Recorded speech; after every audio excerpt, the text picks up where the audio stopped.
Congress party ने GDP विकास दर में भारी गिरावट और बेरोजगारी को लेकर गुरुवार को सरकार पर देश को आर्थिक आपातकाल की तरफ धकेलने का आरोप लगाया और कहा कि इस आर्थिक तबाही के लिए वित्त मंत्री निर्मला सीतारमण को खुद इस्तीफा दे देना चाहिए या फिर प्रधानमंत्री नरेंद्र मोदी को उन्हें बर्खास्त करना चाहिए।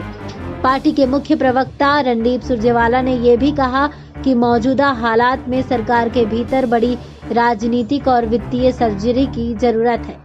सुरजेवाला ने जीडीपी में गिरावट, बेरोजगारी और राज्यों को जीएसटी के बकाये से जुड़े आंकड़ों का हवाला देते हुए कहा, आज देश में चारों ओर आर्थिक तबाही का घनघोर अंधेरा है। रोजी रोटी, रोजगार खत्म हो गए हैं और धंधे, व्यवसाय व उद्योग ठप पड़े हैं। अर्थव्यवस्था बर्बाद हो गई है और जीडीपी पाताल में है। देश को आर्थिक आपातकाल की ओर धकेला जा रहा है। वित्त मंत्री के दैविक घटना यानी कि एक्ट ऑफ गॉड वाले बयान का उल्लेख करते हुए उन्होंने दावा किया, 6 साल से एक्ट ऑफ फ्रॉड से अर्थव्यवस्था को डुबोने वाली मोदी सरकार अब इसका जिम्मा एक्ट ऑफ गॉड यानी भगवान पर मढ़कर अपना पीछा छुड़वाना चाहती है। सच ही है, जो भगवान को भी धोखा दे रहे हैं वो इंसान और अर्थव्यवस्था को कहां बख्शेंगे।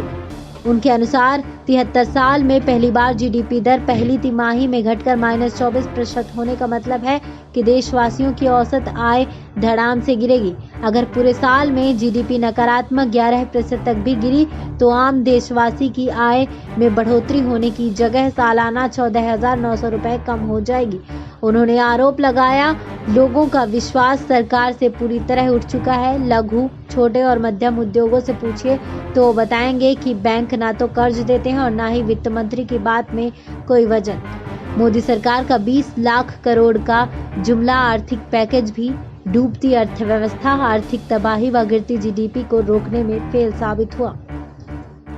कांग्रेस नेता ने दावा किया, 73 साल में पहली बार केंद्र सरकार घोषित रूप से डिफॉल्टर हो गई है। वित्त सचिव ने 11 अगस्त 2020 को संसद की वित्तीय मामलों की स्थायी समिति को साफ तौर से कहा कि भारत सरकार जीएसटी में प्रांतों का हिस्सा नहीं दे सकती, वह प्रांत कर्ज लेकर काम चलाए।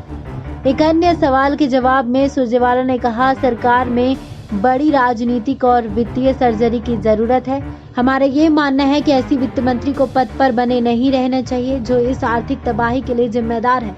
उन्हें खुद इस्तीफा देना चाहिए या फिर प्रधानमंत्री को उन्हें बर्खास्त करना चाहिए।